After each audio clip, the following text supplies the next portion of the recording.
अधिकारियों के संग में साठगांठ करके उनको छुड़वाने का जो कार्य किया गया है, उनके खिलाफ भी सख्त से सख्त कार्रवाई होगी। अब आगे की जो लड़ाई लड़ेगी, उत्तर प्रदेश सफाई कर्मचारी संघ इस लड़ाई को लड़ेगा। अगर इसमें अधिकारी या कोई नेता भी इन्वॉल्व होता है उनको बचाने में, उनको भी छोड़ा नहीं जाएगा। अब हम सजा उनको भी दिलवाएंगे। गिरफ्तार। तो ये बताइए, आपके खिलाफ SC/ST की रिपोर्ट हुई है, हाँ। तो क्या मामला था, क्या हुआ था? अरे जैसा आप उसका मामला था और ये जानबूझ के मुझे फंसाया गया। और KGN इंडिया न्यूज में आपका स्वागत है। मैं खान रिपोर्टर शाहजहांपुर। क्या रही आज की दिन भर की हलचल, आइए देखते हैं।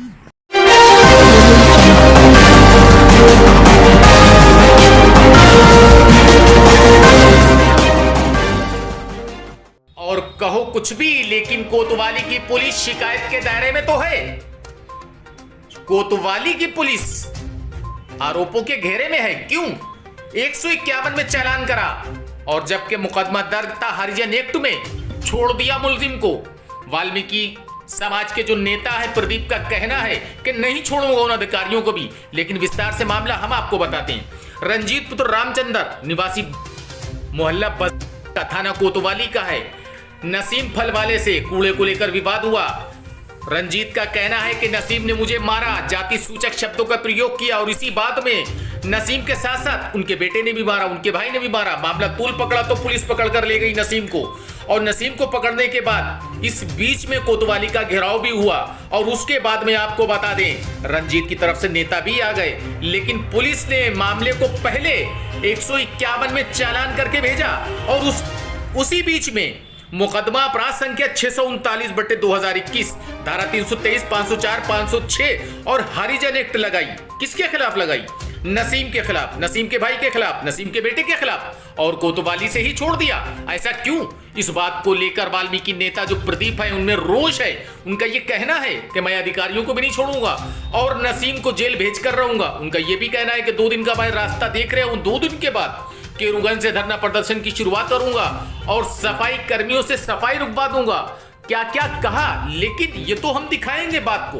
हालांकि हमने नसीम से भी पूछा, नसीम का ये कहना था ऐसा कुछ भी नहीं है। लेकिन कुल मिला के आपको बता दें, कोतवाली की पुलिस को 151 में चालान नहीं करना चाहिए था, और अगर कर दिया तो हरिजन एक्ट में रिपोर्ट नहीं दर्ज करना चाहिए थी। और अगर हरिजन एक्ट रिपोर्ट में दर्ज करी हरिजन एक्ट में, तो 151 में नहीं भेजना था। और फिर भी अगर हुआ तो कुल मिला के जेल ही भेजना था। लेकिन घर क्यों भेजा, इस पर पीड़ित में गुस्सा।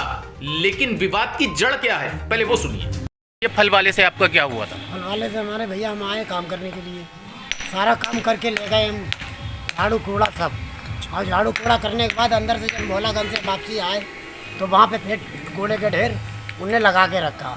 कूड़ा का ढेर लगाने के लिए हमने कहा भैया कूड़ा का ढेर क्यों लगा दिया है, तो वो हमें गाली देने लगा और भंगी शब्द बोलने लगा कि भोसड़ी के यहाँ से जा, और साले तेरा रोज का यही तमाशा रहता है, यहाँ से जा रहा साले, नहीं जा रहे, नहीं डंडा लेके तुझे भी मारूंगा, गिरा दूंगा।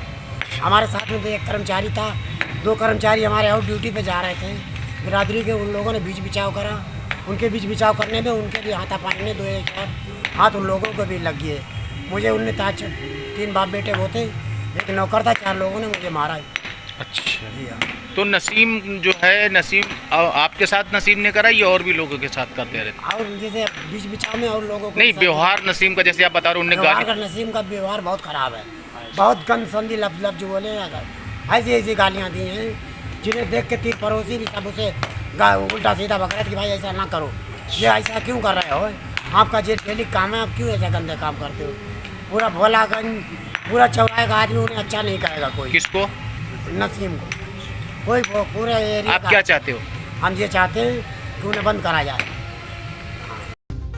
हालांकि आपको बता दें, सफाई कर्मियों के जो नेता है प्रदीप, उनका क्या कहना है? उन्होंने आर पार की लड़ाई का ऐलान किया है। उनका यह कहना है कि जेल भेज के रहूंगा, और अगर जेल नहीं भेजा तो फिर धरना प्रदर्शन और सफाई कर्मियों से करा दूंगा हड़ताल, वो भी उस जगह से करवाऊंगा जहां पर विवाद की जड़ है, नसीम फल वाले का ठेला, वहीं से होगा चक्का जाम। सुनिए, ये बताइए नेताजी, क्या मामला है? कल एक घटना हमारे सफाई कर्मचारी के साथ में जो घटी सुबह, वो वाकई में एक बहुत ही गंदी घटना थी। और आए दिन हमारे सफाई कर्मचारियों के मान सम्मान को ठेस पहुंचाया जाता, जो दिन रात ये सफाई कार्य कर रहे हैं। एक तो इस समय दीपावली और नवरात्रि का त्यौहार था, रोज़ सफाई कर्मचारी सुबह उठ के कार्य अपना करते हैं। ये सफाई कार्य करने के बाद भी कुछ दुकानदार जानबूझकर कूड़ा फैला देते हैं, जिससे जब वो अधिकारी द्वारा करते हैं तो इन्हीं कर्मचारियों की डांट पड़ती है। इसको लेकर कल उन्होंने जब ये कहा, सफाई कर्मचारी सफाई कर चुका था, इन्होंने उस दुकानदार से कहा कि इसको आपने दोबारा गंदा कैसे कर दिया, तो उसको लेकर उसने जाति सूचक शब्दों का इस्तेमाल करते हुए इनके संग मारपीट की।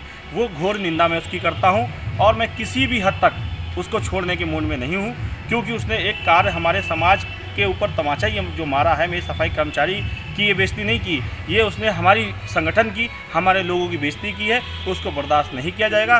किसी कीमत पर हम उसको जेल भिजवाने का कार्य करेंगे, ताकि कुछ लोग हमारे लोगों को कुछ समझते नहीं हैं, उनकी नज़रों में भी एक सफाई कर्मचारी की इज्जत बन जाए। अच्छा, कल जिस तरीके से आपने कोतवाली में घेराव करा था, उसके बाद उनको छोड़ दिया गया, ऐसा क्या था? कौन सी धारा लगी थी, क्या था?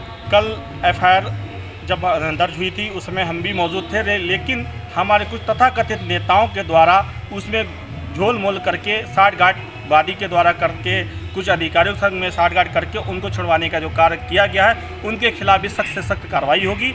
अब आगे की जो लड़ाई लड़ेगी, उत्तर प्रदेश सफाई कर्मचारी संघ इस लड़ाई को लड़ेगा।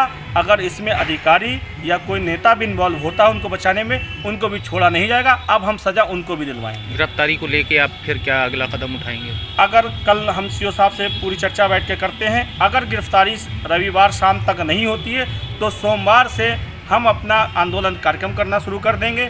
सोमवार को एक सांकेतिक धरना करने के बाद हम 3-4 दिन के लिए लगातार काम बंद कर देंगे और ये हमारा जो प्रोग्राम स्टार्ट होगा वो किरुवन चौराहे से ही स्टार्ट होगा।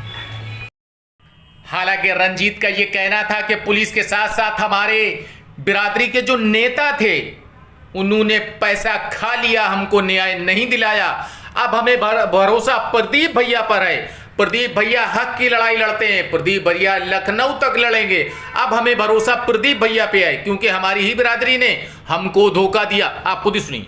नेता गए थे, जैसा कि नेताजी का कहना है कि कुछ नेताओं ने खुर्द-बुर्द करा दिया, क्या था पूरा मामला? कुछ नेता लोग हते सर हमारी बिरादरी के, विकास चंद्र हैं, मुरारी हैं, आकाश हैं, इन लोगों ने सांग डाक करके पैसा कौड़ी लेके उन लोगों को छुड़वा दिया गया है। ठीक है, अब हमें उन लोगों पर किसी पे भरोसा नहीं रह गया है। हमारा काम जो भी करेंगे तो हमारे प्रदीप भाई करेंगे। अच्छा, मतलब उन लोगों ये मान के चलते हो कि उन आपके नेताओं ने ही आपको न्याय नहीं दिलाया? हाँ, हमारे नेताओं ही नहीं दिलाया है। हमारे नेता नहीं चाहते हैं कि हमारी बिरादरी कहीं पे सक्षम रहे। वो जूता ही वाले काम करवाती है कि बिरादरी जूता खाए और घर में लेटी रहे। तो इसका मतलब ये हुआ कि आपके नेता उस पार्टी से मिले हुए थे? मिले हुए हैं, उन्होंने उनसे पैसा खा लिया, इसीलिए वो आज़ाद घूम रहे हैं। हालांकि इस मामले में हमने फल वाले नसीम से भी मालूमात करी कि आखिर मामला क्या है, विवाद की जड़ क्या है।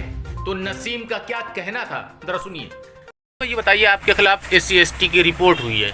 हाँ, तो क्या मामला था, क्या हुआ था? अरे जैसा वापस का मामला था और ये जानबूझ के मुझे फंसाया गया। कितनी पुरानी दुकान है आपकी? कम से कम 40 साल पुरानी है। 40 साल पुरानी दुकान है। और जब चढ़ाने उतारने में सब भड़का दिया गया, मुझे फंसाने की कोशिश करी। क्योंकि एक स्वीपर ने आपके ऊपर आरोप लगाया कि मैं जो है जाति सूचक शब्दों का प्रयोग किया, मुझे भंगी कहा। तो क्या इस टाइप की कोई बात हुई? नहीं, बिल्कुल नहीं, नहीं हुई। तो जो ये आरोप लगाया है ये सब अपनी तरफ से लगाया है। So friends, if you want to see these kind of facts in future, please subscribe to our channel and watch the latest videos by liking it and pressing the bell icon.